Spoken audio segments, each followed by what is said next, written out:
آیت نمبر 74 سے ابراہیم علیہ السلام کا واقعہ بیان ہو رہا ہے۔ یہاں پہ حضرت محمد صلی اللہ علیہ وآلہ وسلم اہل ایمان اور مشرکین کو یہ بتانا مقصود ہے کہ ابراہیم علیہ السلام نے بھی بالکل اسی طرح سے شرک کا انکار کیا تھا۔ سب بسروئی خداؤں سے منہ موڑ کر صرف ایک مالک کائنات کے آگے سر جھکایا تھا، اور انہیں تو آگ تک میں پھینکا گیا تھا، اور سب سے پیش ان کا اپنا باپ تھا۔ لیکن جب وہ اتنی بڑی بڑی آزمائشوں میں سے گزرے تو اللہ سبحانہ تعالیٰ نے انہیں خلیل اللہ بھی کہا، اپنا دوست بنا لیا، اور اللہ سبحانہ تعالیٰ نے ان کی نسلوں ہی میں انبیاء کرام بھیجے اور بہت سارے انعامات سے نوازا۔ وَإِذْ قَالَ إِبْرَاهِيمُ لِأَبِيهِ آزَرَ أَتَتَّخِذُ أَصْنَامًا آلِهَةً إِنِّي أَرَاكَ وَقَوْمَكَ فِي ضَلَالٍ مُبِينٍ۔ ابراہیم علیہ السلام کا واقعہ یاد کرو، جبکہ اس نے اپنے باپ آزر سے کہا تھا، کیا تو بتوں کو خدا بناتا ہے؟ میں تو تجھے اور تیری قوم کو کھلی گمراہی میں پاتا ہوں۔ ابراہیم علیہ السلام کو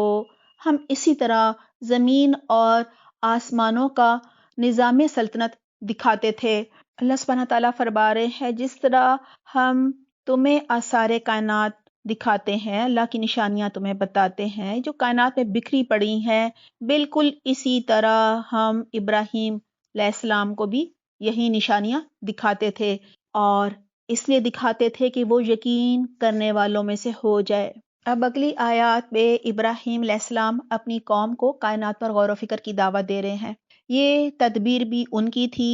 تاکہ قوم کو دلیل سے کاہل کر سکیں۔ عراق کے شہر ار میں اس وقت آبادی جو ہے وہ تقریباً 2.5 سے 5 لاکھ کے درمیان تھی، اور جو لوگ تھے وہ ستارہ پرست تھے، بت پرست تھے، اور نمرود خود کو خدا کہا کرتا تھا، لہٰذا بادشاہ پرست بھی کہہ سکتے ہیں۔ فَلَمَّا جَنَّ عَلَيْهِ اللَّيْلُ رَأَىٰ كَوْكَبًا قَالَ هَٰذَا رَبِّي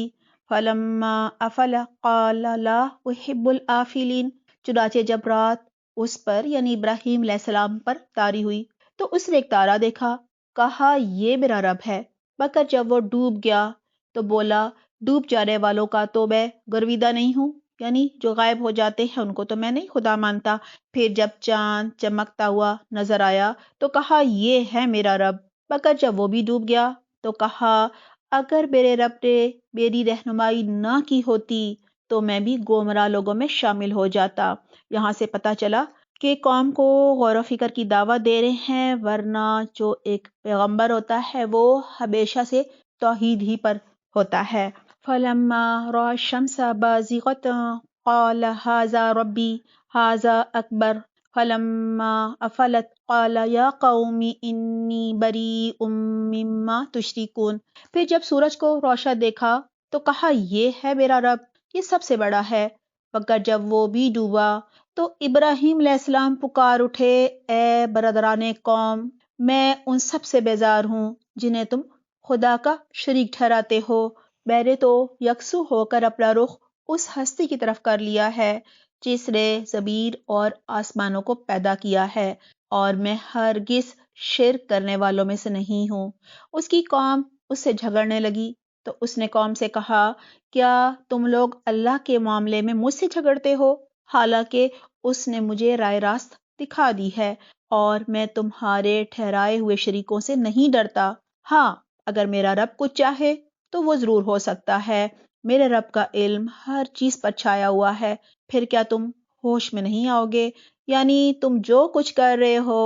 میرا رب تمہارے سارے یہ جو شرک ہیں ان کو جانتا ہے، وہ ان سے بے خبر نہیں ہے، اس کا علم ہر چیز پر چھایا ہوا ہے۔ وَكَيْفَ أَخَافُ مَا أَشْرَكْتُمْ وَلَا تَخَافُونَ أَنَّكُمْ أَشْرَكْتُمْ بِاللَّهِ مَا لَمْ يُنَزِّلْ بِهِ عَلَيْكُمْ سُلْطَانًا۔ اور آخر میں تمہارے ٹھہرائے ہوئے شریکوں سے کیسے ڈروں جبکہ تم اللہ کے ساتھ ان چیزوں کو خدائی میں شریک ٹھہراتے ہوئے نہیں ڈرتے جن کے لیے اس نے تم پر کوئی سند یعنی کوئی دلیل نازل نہیں کی۔ ہم دونوں فریقوں میں سے کون زیادہ بے خوفی و اطمینان کا مستحق ہے؟ بتاؤ، اگر تم کچھ علم رکھتے ہو۔ حقیقت میں تو امن انہی کے لیے ہے، اور راہ راست پر وہی ہیں جو ایمان لائے اور جنہوں نے اپنے ایمان کو ظلم کے ساتھ آلودہ نہیں کیا۔ ظلم سے مراد شرک ہے، یعنی جنہوں نے اپنے ایمان کو شرک سے آلودہ نہیں کیا۔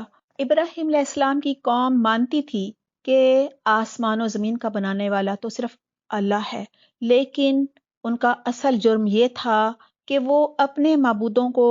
اللہ کی صفات اور اللہ کے حقوق میں شریک ٹھہراتی تھی۔ وَتِلْكَ حُجَّتُنَا آتَيْنَاهَا إِبْرَاهِيمَ عَلَى قَوْمِهِ، یہ تھی ہماری وہ حجت جو ہم نے ابراہیم علیہ السلام کو اس کی قوم کے مقابلے میں عطا کی۔ ہم جسے چاہتے ہیں بلند مرتبے عطا فرماتے ہیں۔ حق یہ ہے کہ تمہارا رب نہایت دانا اور علیم ہے، علم و حکمت والا ہے۔ اب بتایا جا رہا ہے اللہ سبحانہ تعالیٰ نے ابراہیم علیہ السلام کے احسانوں کا صلہ یہ دیا کہ انہی کی نسل کو نبوت اور بادشاہت کے لیے چنا۔ وَوَهَبْنَا لَهُ إِسْحَاقَ وَيَعْقُوبَ كُلًّا هَدَيْنَا وَنُوحًا هَدَيْنَا مِن قَبْلُ وَمِن ذُرِّيَّتِهِ دَاوُودَ وَسُلَيْمَانَ وَأَيُّوبَ وَيُوسُفَ وَمُوسَىٰ وَهَارُونَ وَكَذَلِكَ نَجْزِي الْمُحْسِنِينَ۔ پھر ہم نے ابراہیم علیہ السلام کو اسحاق علیہ السلام اور یعقوب علیہ السلام جیسی اولاد دی اور ہر ایک کو راہ راست دکھائی، وہی راہ راست جو اس سے پہلے نوح علیہ السلام کو دکھائی تھی، اور اسی کی نسل سے ہم نے داؤد علیہ السلام، سلیمان علیہ السلام، ایوب علیہ السلام، یوسف علیہ السلام، موسیٰ علیہ السلام اور ہارون علیہ السلام کو ہدایت بخشی۔ اسی طرح ہم نیکوکاروں کو یعنی احسان کرنے والوں کو ان کی نیکی کا بدلہ دیتے ہیں۔ اسی کی اولاد سے زکریا علیہ السلام، یحییٰ علیہ السلام، عیسیٰ علیہ السلام اور الیاس علیہ السلام کو ہدایت دی۔ کل من الصالحین، ہر ایک ان میں سے صالح تھا، نیک تھا۔ اسی کے خاندان سے اسماعیل علیہ السلام، یسیع علیہ السلام اور یونس علیہ السلام اور لوط علیہ السلام کو راستہ دکھایا۔ ان میں سے ہر ایک کو ہم نے تمام دنیا والوں پر فضیلت عطا کی، یعنی نبوت کے لیے چنا، بادشاہت کے لیے چنا۔ نیز ان کے آباء و اجداد اور ان کی اولاد یعنی ان کی نسلوں میں سے اور ان کے بھائی بندوں میں سے بہت سو کو ہم نے نوازا، انہیں اپنی خدمت کے لیے چن لیا اور سیدھے راستے کی طرف ان کی رہنمائی کی۔ ذالک ھدی اللہ یہدی بہ من یشاء من عبادی، یہ اللہ کی ہدایت ہے جس کے ساتھ وہ اپنے بندوں میں سے جس کو چاہتا ہے رہنمائی کرتا ہے۔ لیکن اگر کہیں ان لوگوں نے شرک کیا ہوتا تو ان کا سب کیا کرایا غارت ہو جاتا، یعنی اگر یہ انبیاء کرام بھی شرک کرتے تو ان کے سارے اعمال ضائع ہو جاتے۔ وہ لوگ تھے جن کو ہم نے کتاب اور حکمت اور نبوت عطا کی تھی۔ اب اگر یہ لوگ یعنی مشرکین اس کو ماننے سے یعنی قرآن کو ماننے سے، اس کی آیات کو ماننے سے انکار کرتے ہیں تو پرواہ نہیں، ہم نے کچھ اور لوگوں کو یہ نعمت سونپ دی ہے جو اس سے منکر نہیں ہے۔ مطلب یہ ہے کہ اگر یہ کافر اور یہ مشرک اللہ کی اس ہدایت کو قبول کرنے سے انکار کر رہے ہیں تو ہم نے اہل ایمان کا ایک ایسا گروہ پیدا کر دیا ہے جو اس نعمت کی قدر کرنے والا ہے۔ اے محمد صلی اللہ علیہ وآلہ وسلم، وہی لوگ اللہ کی طرف سے ہدایت یافتہ تھے، یعنی یہ جو انبیاء کرام 17 جن کا ذکر قرآن میں ہم پڑھتے رہتے ہیں، عربی ذکر بھی تھا، انہی کے راستے پر تم چلو اور کہہ دو کہ میں اس تبلیغ و ہدایت کے کام پر تم سے کسی اجر کا طالب نہیں ہوں، یعنی کوئی صلہ تو تم سے نہیں مانگ رہا، یہ تو ایک عام نصیحت ہے تمام دنیا والوں کے لیے۔ وَمَا قَدَرُ اللَّهَ حَقَّ قَدْرِهِ إِذْ قَالُوا مَا أَنزَلَ اللَّهُ عَلَىٰ بَشَرٍ مِّن شَيْءٍ۔ ان لوگوں نے اللہ کا بہت غلط اندازہ لگایا، یعنی اللہ کی قدر ہی نہیں کی جب انہوں نے کہا کہ اللہ نے کسی بشر پر کچھ نازل نہیں کیا ہے۔ ان سے پوچھو پھر وہ کتاب جسے موسیٰ لایا تھا یعنی تورات، جو تمام انسانوں کے لیے روشنی اور ہدایت تھی، جب تم پارا پارا کر کے رکھتے ہو، یعنی جس کتاب کو تم نے ٹکڑے ٹکڑے کر دیا تھا، جس میں تحریف کر دی تھی، کچھ چھپا لیا تھا اور اپنی پسند کی چیزیں اس میں شامل کر لی تھی، یعنی کچھ دکھاتے تھے اور کچھ تم چھپاتے تھے، یہ علماء یہود کیا کرتے تھے، اور جس کے ذریعے سے تم کو وہ علم دیا گیا جو نہ تمہیں حاصل تھا اور نہ تمہارے باپ دادا کو، آخر اس کا نازل کرنے والا کون تھا؟ بتایا جا رہا ہے کہ تاریخ تو انبیاء کرام اور آسمانی کتابوں سے بھری پڑی ہے، بس اتنا کہہ دو کہ اللہ پھر انہیں اپنی دلیل بازیوں سے کھیلنے کے لیے چھوڑ دو، یعنی ان کو ان کے حال پر چھوڑ دو، اسی کتاب کی طرح۔ یہ ایک کتاب ہے یعنی قرآن، جسے ہم نے نازل کیا ہے، بڑی خیر و برکت والی ہے۔ اس چیز کی یعنی تورات اور انجیل کی یہ تصدیق کرتی ہے جو اس سے پہلے آئی تھیں، اور اس لیے نازل کی گئی ہے کہ اس کے ذریعے سے تم بستیوں کے اس مرکز یعنی مکہ کو اور اس کے اطراف میں رہنے والوں کو متنبع کرو، خبردار کرو۔ یہاں مکہ کو ام القریٰ کہا گیا ہے کیونکہ ہر طرف سے قافلے یہاں آتے تھے، تجارت ہوتی تھی، بال کی ریل پیل تھی، اور تمام جو قبائل ہیں وہ بھی حج کے لیے آتے تھے۔ والذین یؤمنون بالآخرۃ یؤمنون بہ وہم علی صلاتہم یحافظون، جو لوگ آخرت کو مانتے ہیں وہ اس کتاب پر ایمان لاتے ہیں، اور ان کا حال یہ ہے کہ وہ اپنی نمازوں کی پابندی کرتے ہیں، حفاظت کرتے ہیں، کیونکہ نماز جو ہے وہ ایمان اور کفر میں فرق کرتی ہے۔ اس زمانے میں جو نماز نہیں پڑھتا تھا اسے کافر سمجھا جاتا تھا، لیکن آج کل ایسا نہیں ہے۔ پھر کہا جا رہا ہے، اور اس شخص سے بڑا ظالم اور کون ہوگا جو اللہ پر جھوٹا بہتان گڑے، یا کہے کہ مجھ پر وحی آئی ہے حالانکہ اس پر کوئی وحی نازل نہ کی گئی ہو، یا جو اللہ کی نازل کردہ چیز کے مقابلے میں کہے کہ میں بھی ایسی چیز نازل کر کے دکھاؤں گا۔ یہ مشرکین مکہ کہا کرتے تھے۔ کاش تم ظالموں کو اس حالت میں دیکھ سکو جبکہ وہ سکرات موت میں ڈبکیاں کھا رہے ہوں گے، یعنی موت کی سختی کا ذکر ہو رہا ہے۔ وہ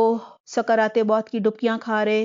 ہوتے ہیں اور فرشتے ہاتھ بڑھا بڑھا کر کہہ رہے ہوتے ہیں کہ لاؤ نکالو اپنی جان، آج تمہیں ان باتوں کی پاداش میں ذلت کا عذاب دیا جائے گا جو تم اللہ پر تہمت رکھ کر ناحق بکا کرتے تھے، یعنی اللہ پر تم تو تہمت گھڑتے تھے اور شرک کیا کرتے تھے اور حق کا انکار کرتے تھے اور اس کی آیات کے مقابلے میں سرکشی دکھاتے تھے، اور اللہ فرمائے گا لو اب تم ویسے ہی تنہا ہمارے سامنے حاضر ہو گئے ہو جیسا ہم نے تمہیں پہلی مرتبہ اکیلا پیدا کیا تھا، جو کچھ ہم نے تمہیں دنیا میں دیا تھا وہ سب تم پیچھے چھوڑ آئے ہو، یعنی ساری زندگی تم دنیا کا مال و متاع سمیٹتے رہے، تن من دھن اسے بڑھانے میں تم نے لگا دیا، اور آج کچھ بھی نہیں ہے تمہارے پاس، اور اب ہم تمہارے ساتھ تمہارے ان سفارشیوں کو بھی نہیں دیکھتے جن کے متعلق تم سمجھتے تھے کہ تمہارے کام بنانے میں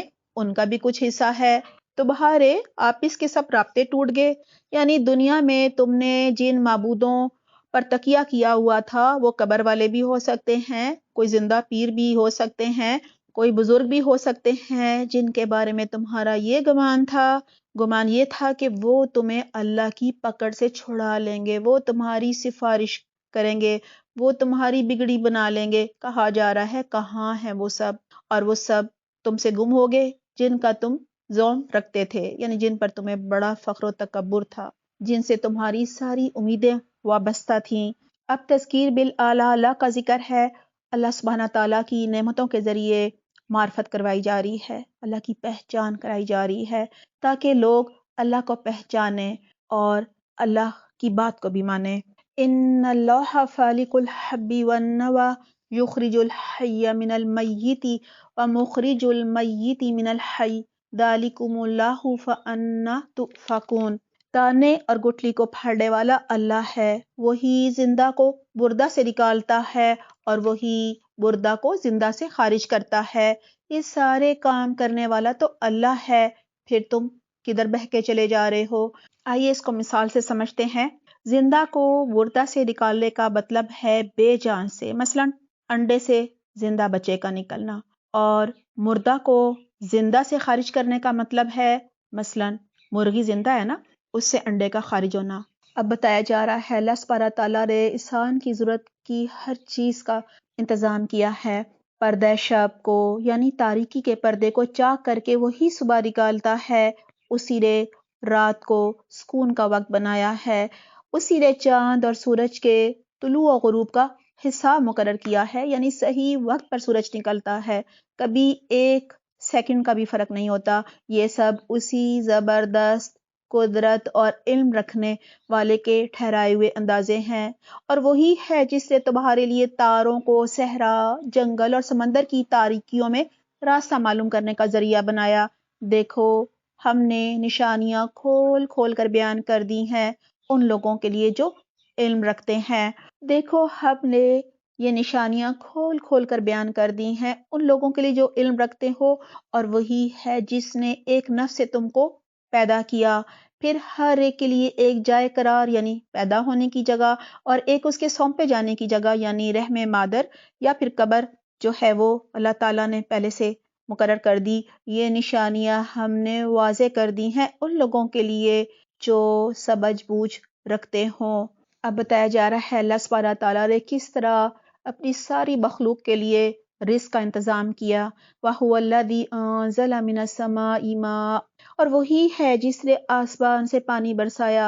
پھر اس کے ذریعے سے ہر قسم کی نباتات اگائی، پھر اس سے ہرے ہرے کھیت اور درخت پیدا کیے، پھر ان سے تہ بتہ چڑھے ہوئے دانے نکالے، اور کھجور کے شگوفوں سے یعنی گابوں سے پھلوں کے گچھے پیدا کیے جو بوجھ کے بارے جھکے پڑتے ہیں، اور انگور، زیتون اور انار کے باغ لگائے جن کے پھل ایک دوسرے سے ملتے جلتے بھی ہیں، اور پھر ہر ایک کی خصوصیات جدا جدا بھی ہیں، یعنی سائز مختلف بھی ہوتے ہیں، ایک جیسے بھی ہوتے ہیں، ذائقے مختلف بھی ہوتے ہیں، ملتے جلتے بھی ہوتے ہیں۔ یہ درخت جب پھلتے ہیں تو ان میں پھل آنے اور پھر ان کے پکنے کی کیفیت پر ذرا غور کی نظر سے دیکھو۔ ہم کیا کہتے ہیں، ابھی کچا ہے، پکنے والا ہے، پک گیا، کہا جا رہا ہے ان چیزوں میں نشانیاں ہیں ان لوگوں کے لیے جو ایمان لاتے ہیں۔ اس پر بھی لوگوں نے جنوں کو اللہ کا شریک ٹھہرا دیا۔ وَخَلَقَهُمْ، حالانکہ وہ ان کا خالق ہے، اور بغیر جانے بوجھے ان کے لیے بیٹے اور بیٹیاں تصنیف کرتے ہیں، مقرر کرتے ہیں، حالانکہ وہ پاک اور بالا تر ہے ان باتوں سے، یعنی ان سارے شرک سے جو یہ لوگ کہتے ہیں، یعنی کہا کرتے تھے جن جو ہیں، شیطان جو ہیں، اور ان کے گھڑے ہوئے جو معبود ہیں وہ کائنات کے انتظام میں اور انسان کی قسمت بنانے اور بگاڑنے میں اللہ کے ساتھ شریک ہیں، اور جنات سے تو اللہ کا نعوذ باللہ سسرالی رشتہ ہے۔ یہ وہ کہا کرتے تھے، کہا جا رہا ہے وہ تو آسمانوں اور زمین کا موجد ہے، ان کا ایجاد کرنے والا ہے، بنانے والا ہے، اس کا کوئی بیٹا کیسے ہو سکتا ہے جبکہ کوئی اس کی شریک زندگی ہی نہیں، کوئی بیوی ہی نہیں، اس نے ہر چیز کو پیدا کیا ہے، یعنی وہ خالق ہے، باقی سب مخلوق ہیں، اور وہ ہر چیز کا علم رکھتا ہے۔ یہ ہے اللہ تمہارا رب، کوئی خدا اس کے سوا نہیں، ہر چیز کا خالق اللہ، تم یعنی لہٰذا تم اسی کی بندگی کرو، اللہ کی عبادت کرو، اور وہ ہر چیز کا کفیل ہے، نگاہیں اس کو نہیں پا سکتی اور وہ نگاہوں کو پا لیتا ہے، وہ نہایت باریک بین اور باخبر ہے۔ دیکھو، تمہارے پاس تمہارے رب کی طرف سے بصیرت کی نشانیاں، روشنیاں آ گئی ہیں،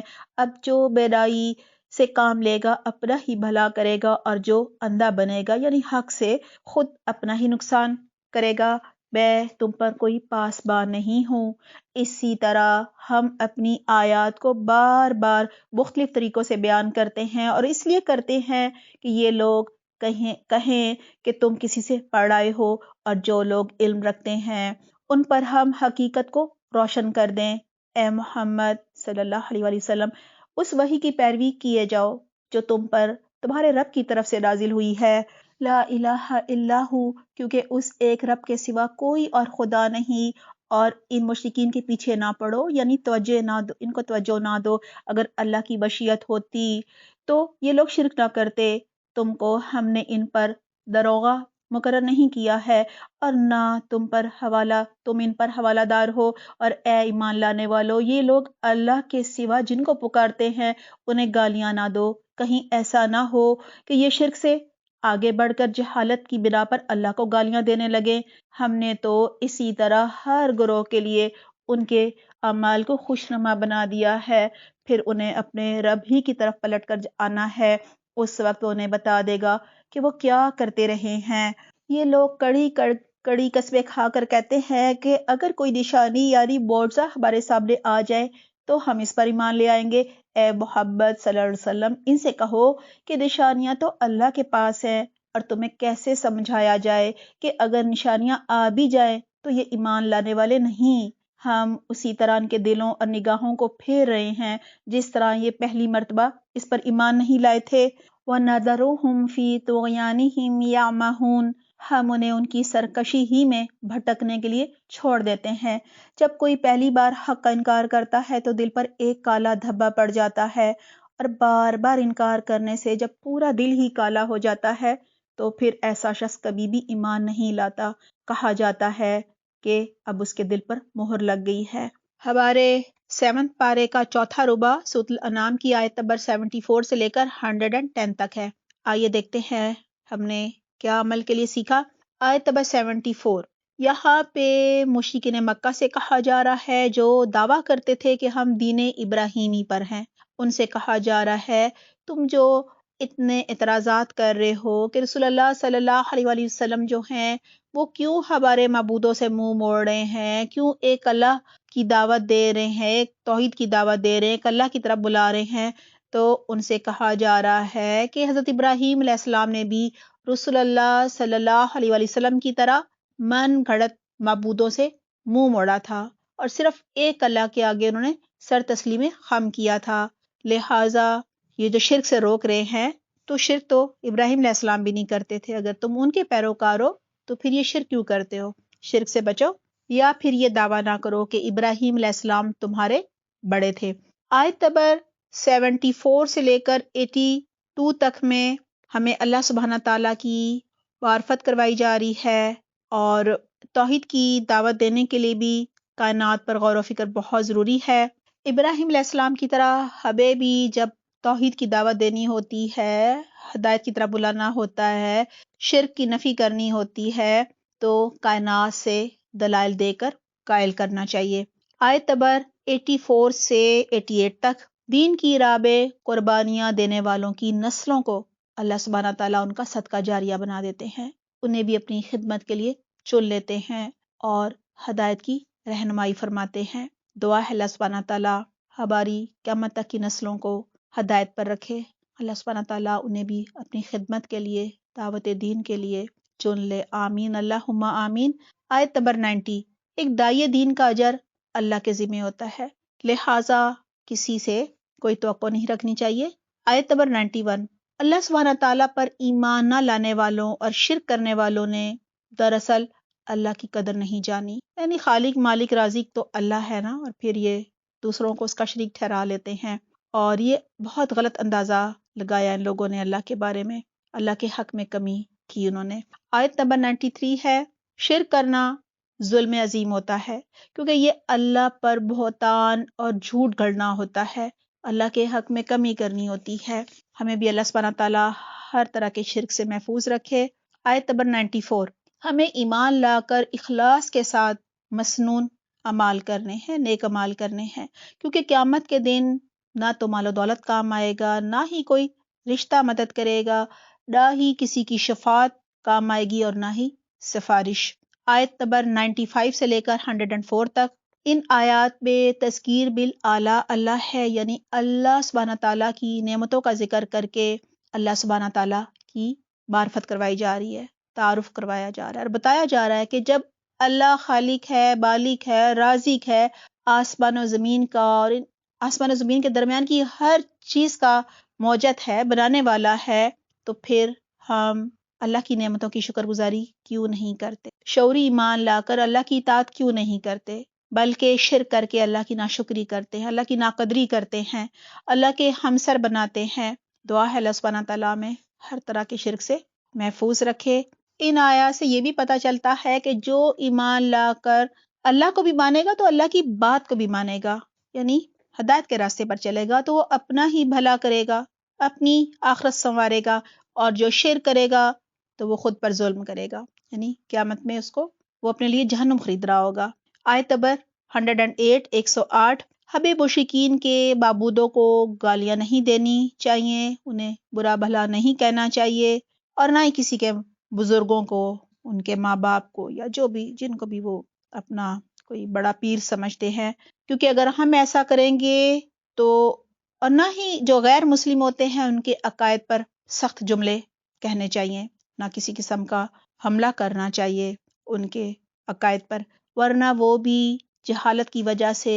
اللہ سبحانہ تعالیٰ کو نعوذ باللہ گالیاں دیں گے، اور ہمارے جو صحابہ کرام ہیں ان کے بارے میں کچھ کہہ سکتے ہیں، اور اگر ہم نے ان کے ماں باپ کو کچھ کہا ہوگا تو بدلے میں ہمارے ماں باپ کو گالیاں دے سکتے ہیں۔ آیت نمبر 109، ہمیں معجزوں کا انتظار نہیں کرنا بلکہ ہم نے کچھ کر کے دکھانا ہے۔ اگر جہاد فرض ہے تو کرنا چاہیے، نہ کہ بس اللہ فرشتوں سے مدد کر دے، غیب سے مدد آ جائے گی، نہیں، اللہ یہ دیکھے گا کہ ہم نے کتنا حصہ ڈالا۔ اللہ تعالیٰ ہمیں بہترین توفیق عطا فرمائے۔ الحمدللہ اللہ سبحانہ تعالیٰ کی توفیق سے ہمارا 7واں پارہ مکمل ہو گیا ہے۔ اللہ سبحانہ تعالیٰ آپ سب کا دورہ قرآن سننا قبول فرمائے، اور آپ جو بھی روزے رکھ رہے ہیں، عبادات کر رہے ہیں، اللہ تعالیٰ بہترین طریقے سے صدقہ خیرات سب قبول کرے، اور اس رمضان میں ہم سے راضی ہو جائے۔ آمین اللہم آمین۔ اپنا خیال رکھیے گا۔ سبحانک اللہم و بحمدک، نشہد لا الہ الا انت، نستغفرک و نتوب الیک۔ والسلام علیکم ورحمۃ اللہ وبرکاتہ۔